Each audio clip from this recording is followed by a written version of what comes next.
Fibromyalgia একটি দীর্ঘস্থায়ী স্বাস্থ্য সমস্যা যা শরীরে ব্যাপক ব্যথা সৃষ্টি করে। Desh Health Center, holistic health care for your family. Be healthy naturally. এর ফলে ক্লান্তি এবং অস্বস্তি হতে পারে, যা মোকাবেলা করা কঠিন হতে পারে। ফাইব্রোমায়ালজিয়ার মূল কারণ এখনও জানা যায়নি, তবে বিশেষজ্ঞদের ধারণা মানসিক চাপ, স্বাস্থ্যগত অবস্থা বা জীবনযাত্রার ধরন এজন্য দায়ী হতে পারে। অনেকের মতে জেনেটিক্সও কিছুটা ভূমিকা পালন করতে পারে। যাদের পরিবারে ফাইব্রোমায়ালজিয়ার ইতিহাস রয়েছে তারা এই রোগের প্রতি বেশি সংবেদনশীল হতে পারে। ফাইব্রোমায়ালজিয়ার লক্ষণসমূহ। ফাইব্রোমায়ালজিয়া রোগের লক্ষণ এত বিস্তৃত হতে পারে যা আপনার ধারণারও বাইরে। ফাইব্রোমায়ালজিয়া বিশেষজ্ঞ ডেভিন স্টারলানিল এই রোগের 70টিরও অধিক লক্ষণ তালিকাভুক্ত করেছেন। ফাইব্রোমায়ালজিয়ার সাধারণ লক্ষণসমূহ: শারীরিক পরিশ্রম বা চাপপূর্ণ ঘটনার প্রতি বিলম্বিত প্রতিক্রিয়া, অতিরিক্ত ঘাম হওয়া, অজানা কারণে ওজন বৃদ্ধি বা হ্রাস পাওয়া, কার্বোহাইড্রেট এবং চকলেটের প্রতি তীব্র আকাঙ্ক্ষা, মাথা ব্যথা ও মাইগ্রেন, দৃষ্টিশক্তির দ্রুত অবনতি, ব্যথা যা হালকা থেকে তীব্র হতে পারে এবং সারা শরীরে ছড়িয়ে পড়তে পারে, সকালবেলায় ক্লান্তি অনুভব করা, পেশিতে টান পড়া, সাইনাস এবং অ্যালার্জি, নাক দিয়ে পানি পড়া, শ্বাসকষ্ট, কানে ব্যথা এবং কানে চুলকানি, কানে বিভিন্ন অস্বাভাবিক শব্দ শুনতে পাওয়া যা টিনিটাস নামে পরিচিত, ঘুমের সমস্যা বা ইনসমনিয়া, পড়ে যাওয়ার অনুভূতি, রাতে পেশিতে টান অনুভব, দাঁত কিড়মির বা ব্রুক্সিজম, মহিলাদের মাসিকের সমস্যা, পুরুষের লিবিডো বা যৌন ক্ষমতা হ্রাস পাওয়া, পুরুষত্বহীনতা, পেট ফাঁপা, বমি বমি ভাব এবং বমি, খিঁচুনি, অন্ত্রের জ্বালা পোড়া, ঘন ঘন প্রস্রাব হওয়া, পরিচিত শব্দ বলতে অসুবিধা, দিক নির্দেশনামূলক বিশৃঙ্খলা, ভারসাম্য এবং সমন্বয়ের অভাব, উপরের অঙ্গে প্যারাস্থেসিয়া, ঝিনঝিন বা জ্বালাপোড়া, কিছু রঙের শেড আলাদা করার ক্ষমতা হ্রাস পাওয়া, স্বল্প মেয়াদী স্মৃতিশক্তির প্রতিবন্ধকতা, বিভ্রান্তি, মনোযোগ কেন্দ্রীভূত করতে সমস্যা, পরিচিত পরিবেশ চিনতে না পারা, গন্ধের প্রতি সংবেদনশীলতা, তাপমাত্রা এবং আর্দ্রতার প্রতি অতি সংবেদনশীলতা, আলোর প্রতি সংবেদনশীলতা, শব্দের প্রতি সংবেদনশীলতা, রাতে গাড়ি চালানোর অসুবিধা, বিষণ্ণতা, সহজেই কান্নার প্রবণতা, ঘন ঘন মেজাজের পরিবর্তন, অকারণে বিরক্তি প্রকাশ করা, অনিয়মিত হৃদস্পন্দন বা অ্যারিথমিয়া, বুকে হার্ট অ্যাটাকের মতো ব্যথা, ভঙ্গুর বা খাঁজ কাটা নখ, নিচের দিকে বাঁকা নখ, সহজেই ত্বকে ক্ষত বা দাগ সৃষ্টি হওয়া, চুল পড়া, টিস্যুর অতিরিক্ত বৃদ্ধি বা বিনাইন টিউমার। ফাইব্রোমায়ালজিয়া এবং মাথা ঘোরা।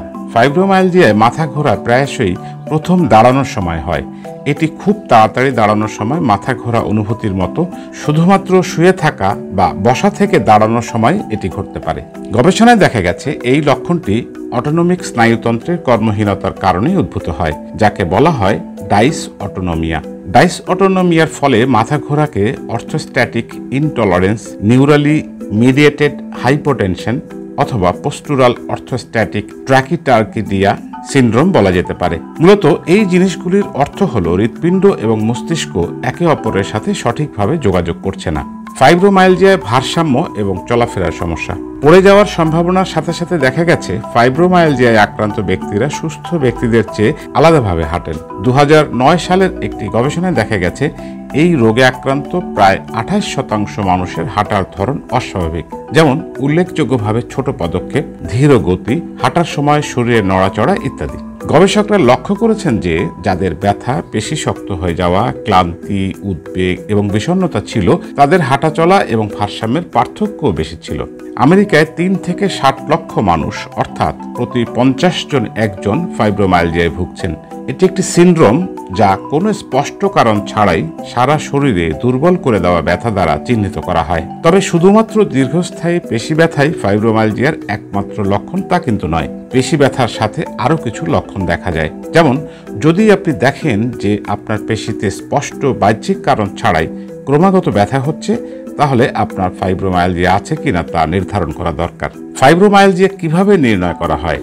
দুর্ভাগ্যবশত ফাইব্রোমায়ালজিয়া অন্যান্য রোগের সাথে গুলিয়ে যেতে পারে এবং এমন কোনো নির্দিষ্ট পরীক্ষা নেই যা ফাইব্রোমায়ালজিয়া শতভাগ নিশ্চিতভাবে নির্ণয় করতে পারে।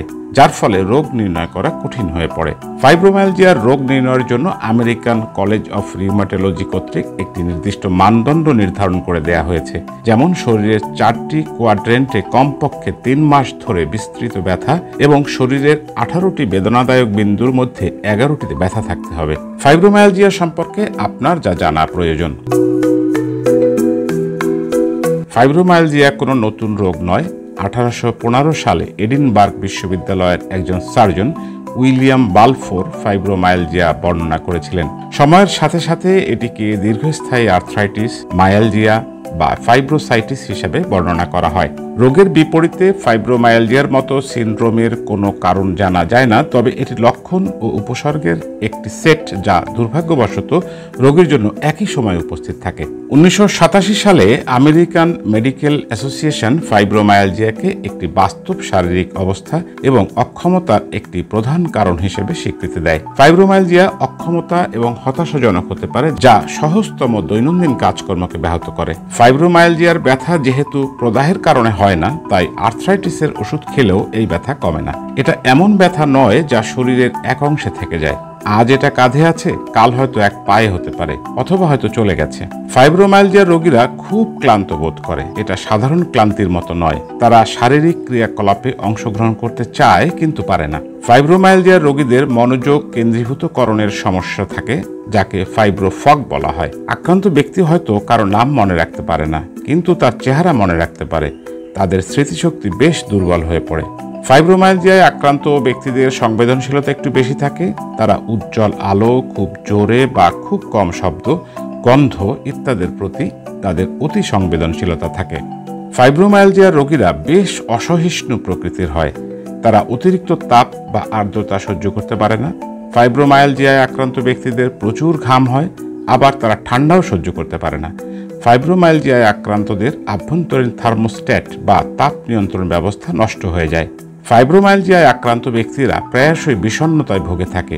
তীব্র অবিরাম ব্যথা এই বিষণ্ণতার কারণ হতে পারে। ফাইব্রোমায়ালজিয়ায় আক্রান্ত ব্যক্তিরা মানসিক চাপ ভালোভাবে সামলাতে পারে না। প্রতিদিনের মানসিক চাপ তাদের লক্ষণগুলিকে আরও বাড়িয়ে তুলতে পারে। ফাইব্রোমায়ালজিয়ায় আক্রান্ত ব্যক্তিদের ওজন নিয়ন্ত্রণে থাকে না।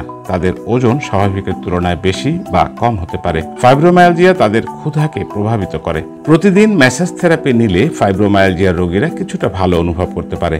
তবে যেদিন ফাইব্রোমায়ালজিয়ার সমস্যাগুলি অনুপস্থিত থাকে, সেদিন এই রোগে আক্রান্ত ব্যক্তিরা বেশ হাসি খুশি এবং স্বাভাবিক থাকে। National fibromyalgia and chronic pain association জানিয়েছে যে নিম্নলিখিত প্রভাবগুলি ফাইব্রোমায়ালজিয়ার ব্যথার মাত্রাকে প্রভাবিত করতে পারে: ঠান্ডা বা ভেজা আবহাওয়া, অপর্যাপ্ত ঘুম, শারীরিক ও মানসিক ক্লান্তি, অতিরিক্ত শারীরিক কার্যকলাপ, শারীরিক নিষ্ক্রিয়তা, উদ্বেগ ও মানসিক চাপ। ফাইব্রোমায়ালজিয়া সাধারণত ঘাড় এবং কাঁধের অংশ থেকে শুরু হয় এবং সেখান থেকে শরীরের বাকি অংশে ছড়িয়ে পড়ে। প্রদাহ বা ফোলাভাব না থাকলেও জয়েন্টগুলোতে ব্যথা অনুভব হওয়ার লক্ষণ।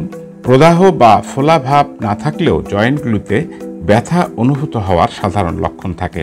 ব্যথার চিহ্নগুলি সাধারণ এবং চাপ প্রয়োগ করলে সাধারণত ব্যথা আরও তীব্র হয়। পেশির খিঁচুনি একটি বেদনাদায়ক ফাইব্রোটিক লক্ষণ হতে পারে, অথবা পেশি নিজে থেকেই টান টান এবং শিথিল হয়ে যাওয়ার কারণে কেবল জ্বালা হতে পারে। এটি ঘুম এবং দৈনন্দিন কার্যকলাপে ব্যাঘাত ঘটাতে পারে। মাথা ব্যথা ফাইব্রোমায়ালজিয়ার একটি সাধারণ লক্ষণ। কিছু রোগী তীব্র মাইগ্রেনের ব্যথা অনুভব করেন। এই মাইগ্রেনের কারণে সৃষ্ট তীব্র চাপ বা কম্পন শরীরের আরও গভীরে ঘাড়, কাঁধ এবং উপরের পিঠ পর্যন্ত ছড়িয়ে পড়ে। এই মাথা ব্যথা প্রায়শই পরিবেশগত কারণগুলির দ্বারা উদ্ভূত হয়, যেমন ঝলমলে আলো, জোরে শব্দ বা তীব্র গন্ধ। এই মাথা ব্যথা বেশ কয়েকদিনে স্থায়ী হতে পারে এবং ঘুমের ব্যাঘাত ঘটাতে পারে। ডাক্তাররা সাধারণত শরীরের 18টি ব্যথার বিন্দুর উপর ভিত্তি করে ফাইব্রোমায়ালজিয়া রোগ নির্ণয় করে থাকেন। এগুলি কোমরের উপরে এবং নিচে অবস্থিত প্রতিসম বিন্দু। ফাইব্রোমায়ালজিয়ায় আক্রান্ত ব্যক্তিরা যখন কোনো প্রদাহ আসন্ন হয়, তখন এই অংশগুলিতে বর্ধিত কোমলতা অনুভব করতে পারেন, অথবা তারা প্রায় সবসময় এই কোমলতা অনুভব করেন। অনেক ফাইব্রোমায়ালজিয়ার রোগী গ্যাস্ট্রোইন্টেস্টাইনাল সমস্যায়ও ভুগে থাকেন, যেমন ইরিটেবল বাওয়েল সিনড্রোম। ফাইব্রোমায়ালজিয়া এবং ইরিটেবল বাওয়েল সিনড্রোম ঘনিষ্ঠভাবে সম্পর্কিত। ব্যথা এবং শক্ত হয়ে যাওয়া উভয়ের ক্ষেত্রে সাধারণ সমস্যা। একজন ব্যক্তির একই সময় এই দুটি ব্যাধি থাকা খুবই সাধারণ। আইবিএস হলো একটি দীর্ঘস্থায়ী সমস্যা যা ডায়রিয়া, তীব্র পেটে ব্যথা, খিঁচুনি, পেট ফাঁপা এবং বমি বমি ভাব সৃষ্টি করতে পারে। কোষ্ঠকাঠিন্য। আইবিএস আক্রান্ত কিছু লোকের ক্ষেত্রে এই সিন্ড্রোমের প্রধান প্রকাশ কোষ্ঠকাঠিন্য। অতিরিক্ত গ্যাস আইবিএস এর লক্ষণ হতে পারে, অথবা বমি বমি ভাব বা অন্যান্য কারণে বা খাদ্যাভ্যাসের পরিবর্তনের ফলেও এটি হতে পারে। ডায়রিয়া। ফাইব্রোমায়ালজিয়ার রোগী যারা আইবিএস এ ভুগছেন, যদি তারা কোষ্ঠকাঠিন্য বা অতিরিক্ত গ্যাসের সমস্যায় না ভোগেন, তাহলে দেখতে পাবেন যে তাদের প্রধান লক্ষণ হলো ডায়রিয়া। দীর্ঘস্থায়ী ফাইব্রোমায়ালজিয়ায় আক্রান্ত ব্যক্তিদের মস্তিষ্কে এমন কিছু পরিবর্তন দেখা দেয় যা সময়ের সাথে সাথে তাদের শরীরকে ব্যথার প্রতি আরও সংবেদনশীল করে তোলে। এটি ফাইব্রোমায়ালজিয়ার একটি সাধারণ লক্ষণ। ফাইব্রোমায়ালজিয়া রোগীরা মাঝে মাঝে এতটাই সংবেদনশীল হয়ে পড়েন যে সামান্য স্পর্শেই তারা ব্যথায় কাঁপতে শুরু করে। তাদের স্নায়ুর প্রান্তগুলি অতি সচেতন এবং সংবেদনশীল হয়ে পড়ে। ফাইব্রোমায়ালজিয়া রোগীরা তাদের দৈনন্দিন কাজকর্ম ভুলে যেতে পারেন, যেমন তারা দোকান থেকে কি আনার কথা ছিল বা চাবি কোথায় রেখেছিলেন তা মনে করতে পারেন না। স্মৃতিশক্তি হ্রাস এবং মৌখিক সাবলীলতা হ্রাস ফাইব্রোমায়ালজিয়ার বিশেষ করে গুরুতর লক্ষণ। বয়স বাড়ার সাথে সাথে স্মৃতিশক্তি হ্রাস পাওয়া সাধারণ হলেও ফাইব্রোমায়ালজিয়া রোগীদের জ্ঞানীয় কার্যকারিতার উপর একটি গবেষণায় দেখা গেছে যে ফাইব্রোমায়ালজিয়ায় আক্রান্ত ব্যক্তিদের জ্ঞানীয় ক্ষমতা এবং স্মরণশক্তি 20 বছর বয়সীদের মতোই ছিল। ফাইব্রোমায়ালজিয়ার মানসিক লক্ষণের সবচেয়ে সাধারণ লক্ষণ হলো ফাইব্রোফগ বা কোনো বিষয়ের প্রতি মনোযোগ দিতে অক্ষমতা, যেমন সহজেই বিভ্রান্ত হয়ে পড়া, প্রেরণার অভাব, দীর্ঘ সময় ধরে মনোযোগ কেন্দ্রীভূত করতে অসুবিধা ইত্যাদি। এই ফাইব্রোফগ সাধারণত অতিরিক্ত উত্তেজনা, মানসিক চাপ, ঘুমের অভাব অথবা কিছু ওষুধের কারণে হতে পারে। ভারসাম্য এবং সমন্বয় সমস্যা। ফাইব্রোমায়ালজিয়ায় আক্রান্ত অনেকেরই দাঁড়িয়ে থাকতে বা শরীরের ভারসাম্য বজায় রাখতে সমস্যা হয়। এটা অবশ্যই ক্লান্তির কারণে হতে পারে, তবে এটি একটি গুরুত্বপূর্ণ লক্ষণ। ফাইব্রোমায়ালজিয়ার লক্ষণ হিসেবে প্রায়শই ঘুমের অভাব এবং এমনকি ছোটখাটো কাজের ক্ষেত্রেও তারা তীব্র ক্লান্তি অনুভব করতে পারেন। ফাইব্রোমায়ালজিয়া আক্রান্ত অনেক মানুষ ঘুমের সমস্যায় ভুগে থাকেন। ক্লান্তি ফাইব্রোমায়ালজিয়ার সাথে এতটাই সমার্থক যে কিছু বিশেষজ্ঞ বিশ্বাস করেন যে ঘুমের ব্যাঘাত এবং দীর্ঘস্থায়ী ক্লান্তি ছাড়া এটিকে ফাইব্রোমায়ালজিয়ার প্রকৃত ঘটনা হিসেবে বিবেচনা করা হয় না। দীর্ঘস্থায়ী ব্যথার সকল রোগীর মতো ফাইব্রোমায়ালজিয়ায় আক্রান্ত ব্যক্তিদের তাদের অবস্থার সরাসরি ফলাফল হিসেবে বিষণ্ণতা বিকাশের ঝুঁকি বেশি থাকে। গবেষণায় দেখা গেছে ফাইব্রোমায়ালজিয়ায় আক্রান্ত ব্যক্তিদের বিষণ্ণতায় ভোগার সম্ভাবনা 3 গুণ বেশি। বিষণ্ণতা হলো প্রাথমিকভাবে শনাক্ত করা সবচেয়ে গুরুত্বপূর্ণ লক্ষণগুলির মধ্যে একটি। জটিল পর্যায়ে রোগী আত্মহত্যার চিন্তা পর্যন্ত করতে পারে। মেজাজের পরিবর্তন ফাইব্রোমায়ালজিয়ায় আক্রান্ত ব্যক্তিদের দৈনন্দিন জীবনেও বড় প্রভাব ফেলতে পারে। ফাইব্রোমায়ালজিয়ায় আক্রান্ত অনেক ব্যক্তি 1 মিনিট বা তার কম সময়ের মধ্যে খুশি বা রাগান্বিত হতে পারেন। প্রায়শই হঠাৎ মেজাজ পরিবর্তন তাদের পেশা এবং ব্যক্তি জীবনে নেতিবাচক প্রভাব ফেলতে পারে। ফাইব্রোমায়ালজিয়ার চিকিৎসা।